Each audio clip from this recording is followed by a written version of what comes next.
Assalamualaikum warahmatullahi wabarakatuh. Perkenalkan, nama saya Ma'ruf, jurusan Ekonomi Pembangunan, NIM 226041. Kami akan menjelaskan tentang ekonomi publik. Ekonomi publik adalah cabang ilmu ekonomi yang membahas peran pemerintah dalam perekonomian.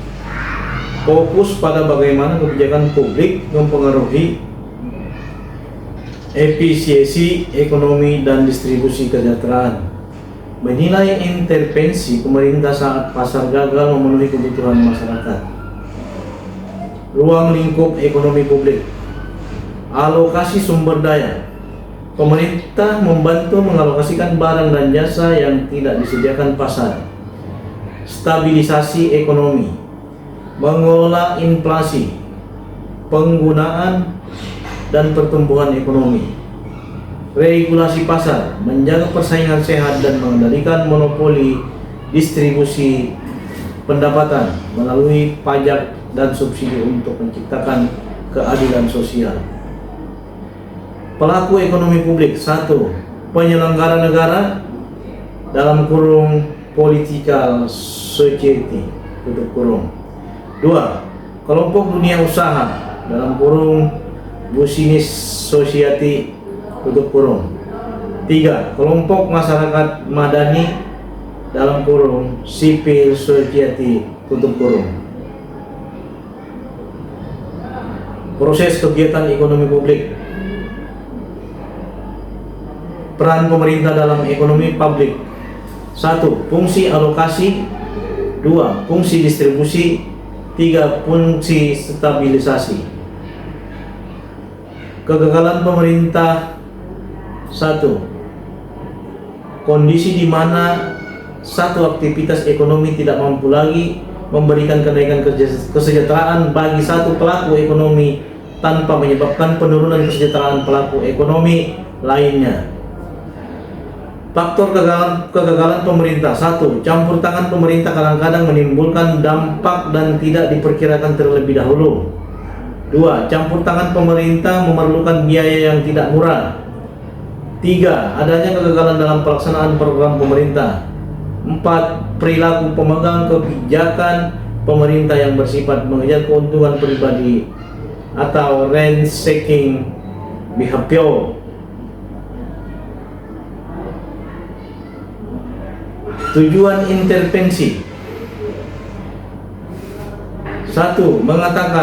Mengoreksi kegagalan pasar, menyediakan barang publik, mengatur eksternalitas, menjamin keadilan distribusi. Alat intervensi. 1. Pajak dan subsidi, regulasi. 3. Penyediaan langsung barang dan jasa. Barang publik dan barang swasta. Barang publik adalah barang dan jasa yang tidak dapat disediakan oleh sistem pasar, yaitu barang yang tidak dapat disediakan melalui transaksi antara penjual dan pembeli. Barang swasta adalah barang yang dapat disediakan melalui sistem pasar, yaitu melalui transaksi antara penjual dan pembeli. Barang publik dan barang privat. Barang privat non-rival atau non-excludable, contoh jalan raya, lampu jalan. Kemudian yang kedua, barang privat rival, excludable, contoh pakaian dan makanan. 3. Barang publik cenderung kurang disediakan oleh pasar, diperlukan intervensi pemerintah. Karakteristik barang publik. 1. Bersifat tanpa persaingan atau non-rivalry. Barang bersifat non-rivalry artinya barang atau jasa yang dapat dikonsumsi secara bersamaan dalam waktu yang sama, dalam kurung joint consumption tutup kurung, tanpa saling meniadakan manfaat dari belakang atau jasa tersebut. Kebun raya memiliki sifat non-rivalry. 2. Bersifat tanpa pengorbanan biaya atau non-eksklusif. Sifat non-eksklusif mengandung arti bahwa seorang tidak perlu membayar untuk menikmati manfaat barang publik. Jalan raya provinsi adalah salah satu contohnya.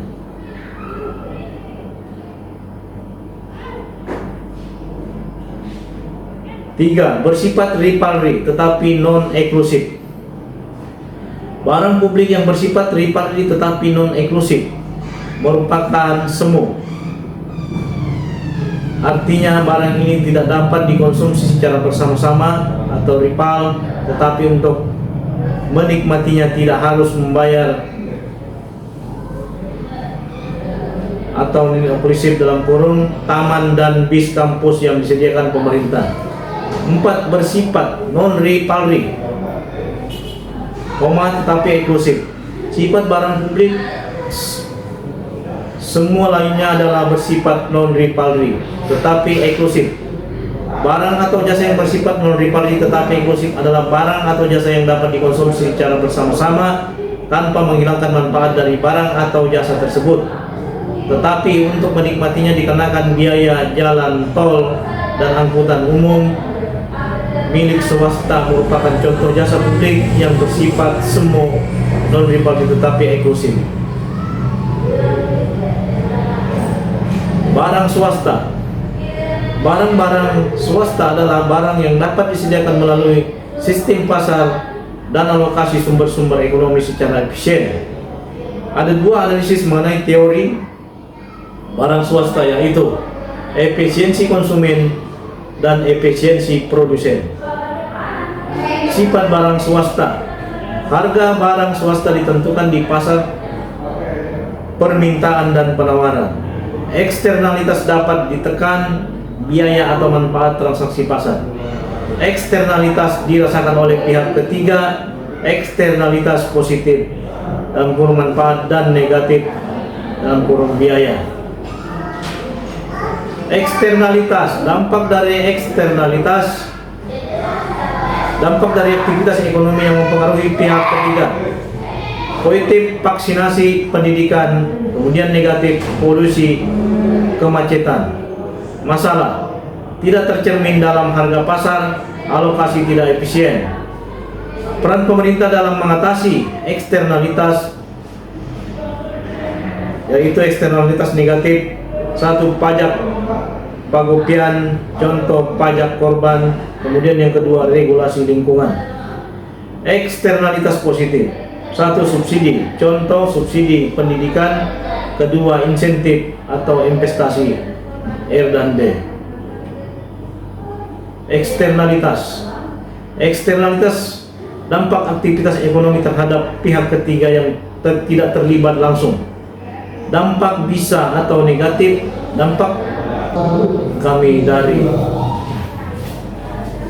mahasiswa UMB Brau mengucapkan terima kasih. Kami akhiri, wabillahi taufiq wal hidayah. Wassalamualaikum warahmatullahi wabarakatuh.